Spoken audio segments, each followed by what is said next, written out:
we're resting, we're waking up tired, because the tiredness actually isn't coming from not having enough sleep. It's coming because we're not living a life that's aligned to who we want to be and how we want to feel and the work that matters to us. And so this is where we need to shift from recovery to realignment, from who am I being to who do I want to be. And this is a difference in energy that we can all start to understand and realize if we let go of thinking life and work has to be done in a certain way. So the question to ask is not how do I recover? The question to ask is what am I recovering from and where do I want to recover to?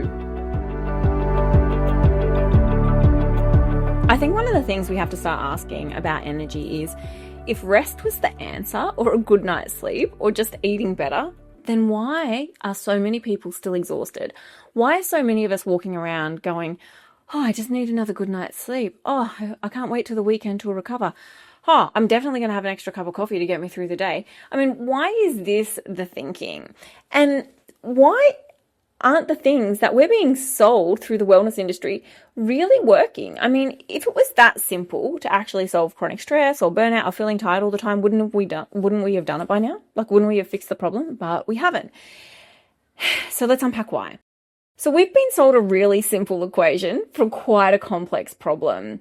If we have depleted energy, then we just need to rest sufficiently, we'll be recovered, and we can get on with life.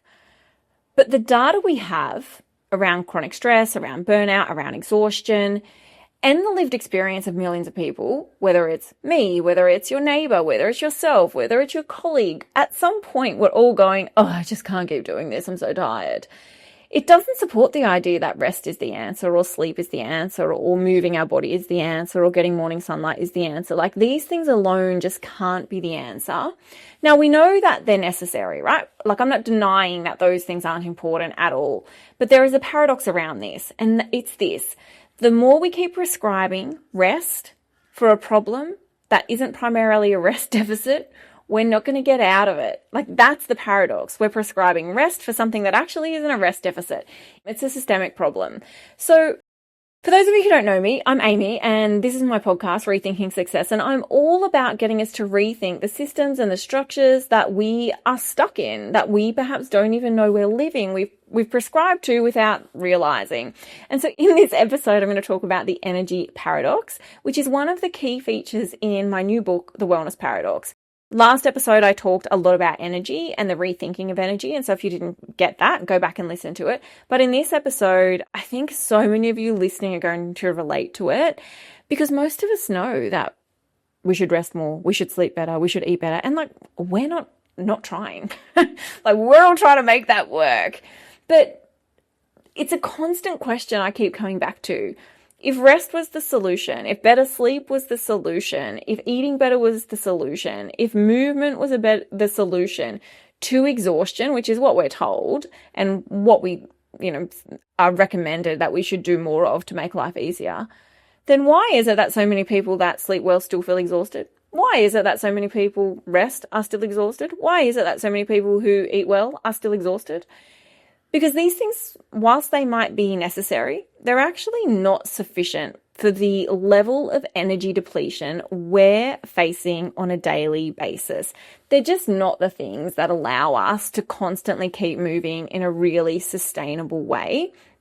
And so in this idea of thinking about the paradox of energy, one of the things that I really want us to be aware of is that we can't keep plugging ourselves back in every evening or every weekend and going through the same emotions and the same ways of living. We're not actually designed as people to constantly go and be on all of the time.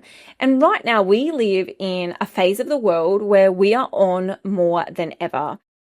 Not just through work, but through social media, through our devices, through the 17 streaming services you can have. I mean, I don't know if it's really 17, but think about how many streaming services you might have access to, and the cognitive load of having to make a decision. Like, that alone is energetically draining, right?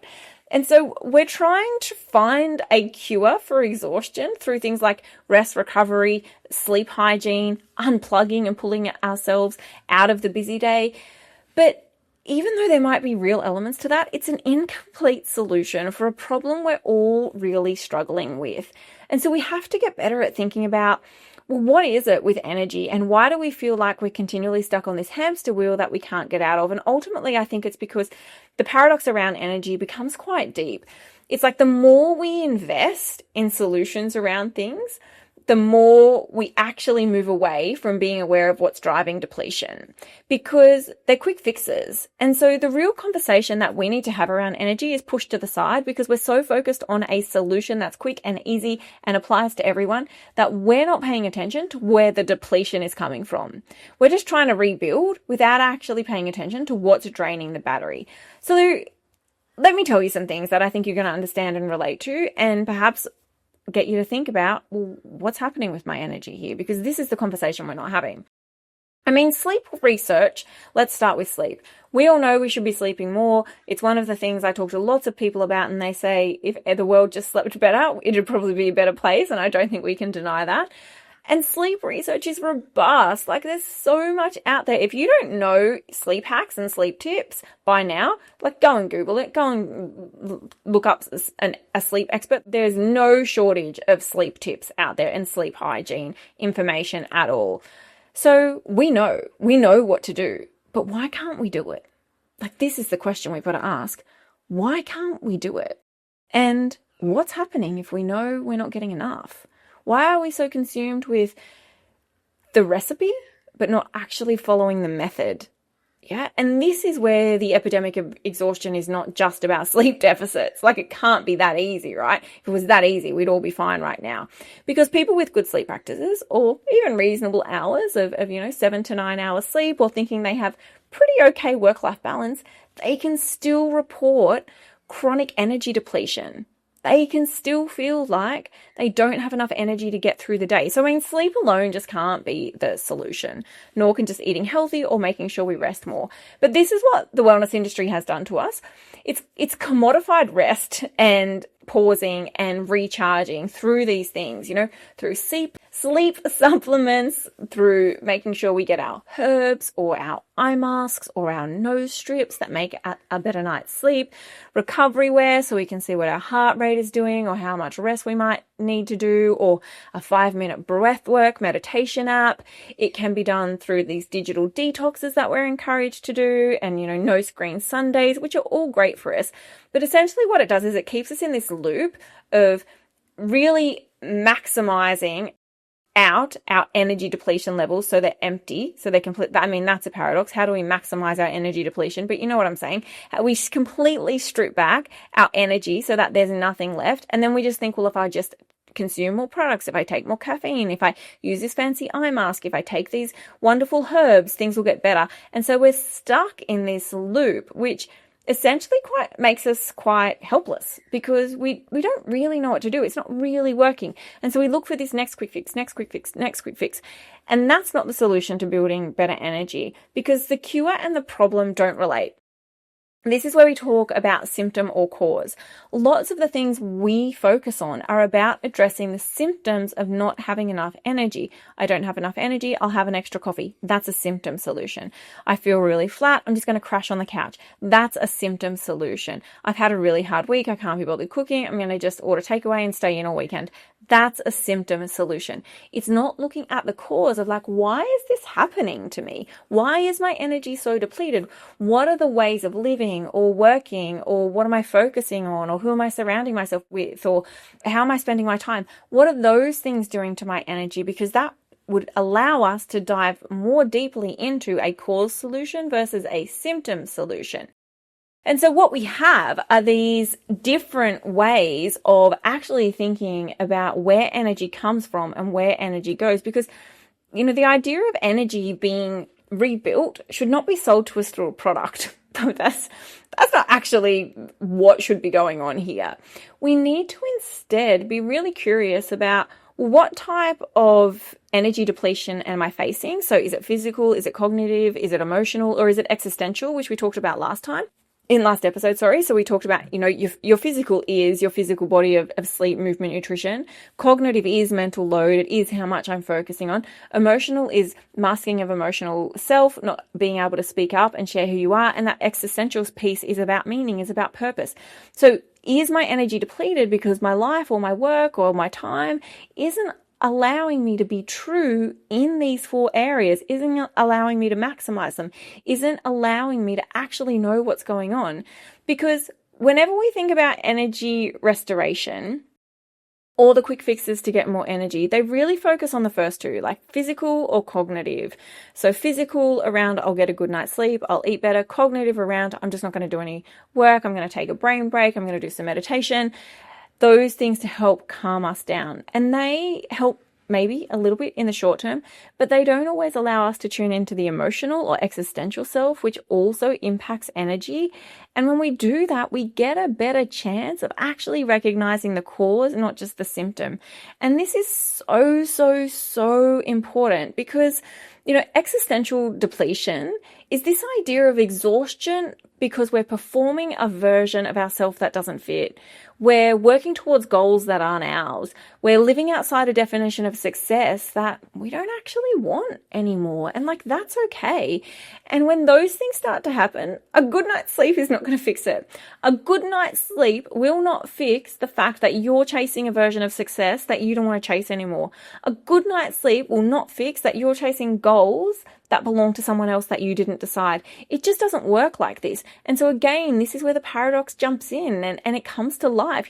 We're resting, we're waking up tired because the tiredness actually isn't coming from not having enough sleep.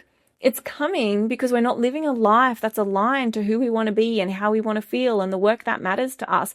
And so this is where we need to shift from recovery to realignment, from who am I being to who do I want to be, from how do I feel to how do I actually want to feel, from the goals I'm chasing to the goals I want to chase.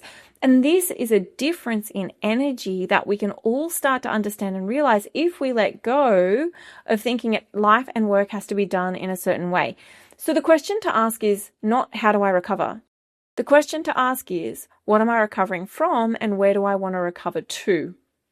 So different.